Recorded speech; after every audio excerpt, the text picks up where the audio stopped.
I'm a doctor, and so I was at a wedding and someone knew I was a doctor. They came up to me and they said, "Look, I don't mean to bother you, but can you tell me what's wrong with my skin?" I looked them straight in the eye and said, "I don't make rash decisions."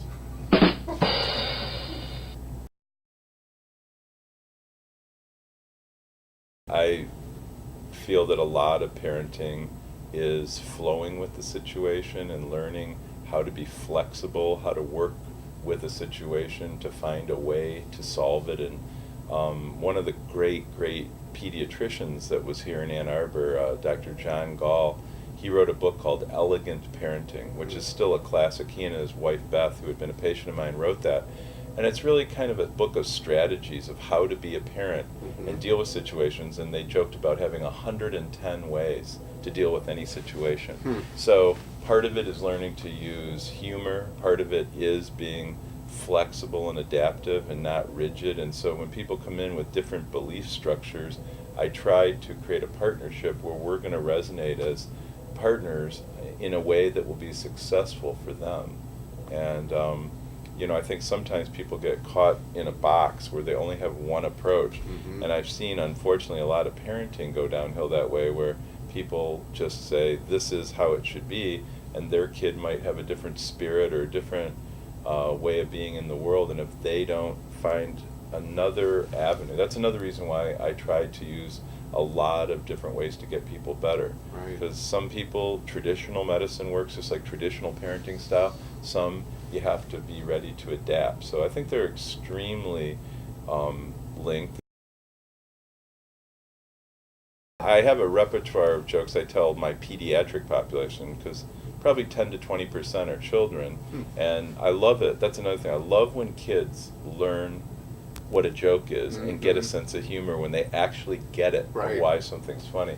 And I have ones for different ages, but I'll say to children, like, what do you do if your dog is sick? And they go, what? And I go to the dogter. Now, if your horse is sick, you better take him to the hospital. Oh, God. If the bird gets sick, he needs a tweetment. And if your pig is having a skin problem, I would put some ointment on it. I tell them, why did the pony have a sore throat?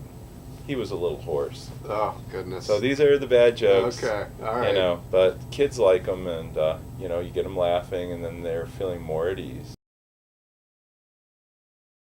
It sounds cliched, but there's this incredible joy watching your children grow, and also watching them enjoy and have joy. And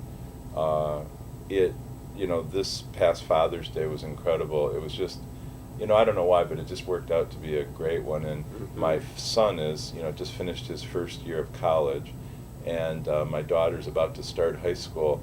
And they both kind of unsolicited wrote very sweet cards to me about what it meant for me to be their father, and how much they appreciate what I've done for them, and got me, thoughtful gifts. But it's just so incredible to watch your kids go through each stage and appreciate each one, remembering when they were babies, but then watching them suddenly become toddlers, and then growing up, and then literally seeing your kids become grown adults. There's just something beautiful how having children opens you up to other friends that open up to other families, and it kind of spreads so that you develop these connections to the community.